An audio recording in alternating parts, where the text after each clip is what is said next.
بسم اللہ الرحمن الرحیم۔ بزرگان محترم، برادران عزیز، اگر کسی دشمن نے انتہا کر دی ہو کسی پر ظلم کی اور زیادتیاں کرتا چلا جا رہا ہے، آگے بڑھتا جا رہا ہے، حتیٰ کہ اس نے ناک میں دم کر رکھا ہے، جینا حرام کر رکھا ہے۔ ایک آدمی ہے، وہ بیچارہ کسی کا ہمسایہ ہے، وہ نکلنا چاہ رہا ہے کہ میں یہاں سے اپنا مکان ختم کر کے کسی اور جگہ چلا جاؤں۔ اس طرح اس نے ایک مصیبت میں مبتلا کر رکھا ہے، تکلیف میں مبتلا کر رکھا ہے، تو اس کے لیے ایک مجرب اور زود اثر عمل ہے کہ اکابرین نے اس کے بارے میں لکھا ہے کہ پڑھتے ہی اس کے اثرات ظاہر ہوں گے۔ اللہ تعالیٰ کے مبارک نام ہیں، اسی کو پکارنا چاہیے مصیبت میں۔ تو علماء نے لکھا ہے کہ یا جبار یا قہار کا ورد کرے۔ اس کو پڑھنا کب ہے؟ اس کو پڑھنے کا وقت کون سا ہے؟ اس کو رات کے آخری پہر میں پڑھنا چاہیے۔ ایک تسبیح رات کی آخری پہر میں پڑھے اور ایک تسبیح طلوع آفتاب کے وقت پڑھے، جب سورج نکل رہا ہو اس وقت ایک تسبیح یا قہار یا جبار یا قہار یا جبار۔ دیکھیں، آج کل ہم کسی کے معاملات کو سلجھانے کے لیے ان کی چیزوں سے، کسی کے عہدے منصب سے، مقام و مرتبے سے، کسی کی دولت سے، کسی کی طاقت سے ہم متاثر ہوتے ہیں کہ یہ کریں گے تو کیا ہوگا۔ جبار اس ذات کو کہتے ہیں جو کسی سے متاثر نہ ہو، یعنی وہ ذات جو اس پر کوئی اثر انداز نہ ہو سکے اور وہ کسی سے متاثر نہ ہو، حالات جیسے بھی ہوں، اس کو جبار کہتے ہیں۔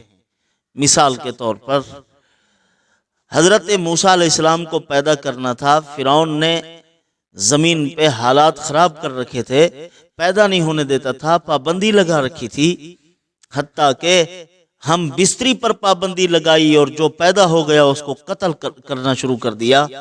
اللہ تعالیٰ نے فرمایا کہ میں تو وہ ہوں نہیں کہ میں تم سے متاثر ہو جاؤں، جھوٹے کہیں کہ ایسا نہیں ہو سکتا کہ میں متاثر ہو جاؤں، کہ میں زمین پر تو حالات خراب ہیں، لہذا میرا محبوب موسیٰ علیہ السلام میرا پسندیدہ بندہ ہے، میں اس کو پیدا کروں گا، وہ تو اس کو قتل کر دے گا۔ اللہ تعالیٰ نے فرمایا میں وہ قادر مطلق ہوں، پیدا بھی کروں گا، زندہ بھی رکھوں گا اور پالوں گا بھی تیرے گھر میں، جوان بھی کروں گا، پھر تیرے دشمن بنا کے کھڑا کر دوں گا۔ مانے گا مجھے ٹھیک، ورنہ وہی تجھے غرق کرنے والا ہوگا، اسی کی یعنی وجہ سے تجھے برباد کیا جائے گا۔ اگر اس کی دعوت کو نہیں مانے گا تو تجھے تباہ کروں گا۔ کسی سے متاثر نہیں ہوئے تو اللہ تعالیٰ متاثر نہیں ہوتے کسی کے عہدے منصب سے، کسی کے مقام و مرتبے سے، آپ کا جتنی بڑا دشمن کیوں نہیں ہے۔ آپ جب اس کو پڑھیں گے اللہ تعالیٰ اس کا ستیہ ناش پھیر دیں گے، ختم ہو جائے گا، کچھ نہیں بگاڑ سکتا، آپ کا بال بھی بھیگا نہیں کر سکے گا آپ کا وہ۔ اللہ تعالیٰ کے مقابلے میں آپ نے اس کو کر دیا ہے، اب وہ کیا مقابلہ کر سکتا ہے؟ مقابلے کی کیا طاقت رکھتا ہے؟ بڑے بڑے دعویٰ کرنے والے اور اپنی طاقت کے نعرے لگانے والے، من اشد منا قوہ کے نعرے لگانے والے، اللہ تعالیٰ نے ان سے اقتدار سلب کر لیے، دولتیں چھین لی اور ان کو ذلیل و خوار کر کے اللہ نے ختم کر دیا ہے۔ تو لہٰذا اللہ تعالیٰ کے سامنے کوئی کچھ نہیں ہے، کسی کا منصب عہدہ اللہ تعالیٰ کو ڈرا نہیں سکتا۔ تو آپ پڑھیں یا جبار یا قہار کی تسبیح صبح کے وقت اور طلوع آفتاب سے پہلے اور طلوع آفتاب کے وقت، اور رات کو بھی آخری پہر میں ایک ایک تسبیح پڑھیں۔ اس کے بعد جب صبح آپ نے اس کو پڑھا اور اس کے بعد یا قہار یا ذل بطش شدید، اے قہار، اے سخت پکڑ والے، خذ حقی ممن ظلمنی وعدہ، اے اللہ جس نے میرے اوپر ظلم کیا میرا حق لے لیجئے، اس سے میرا حق مجھے عطا فرما دیجئے۔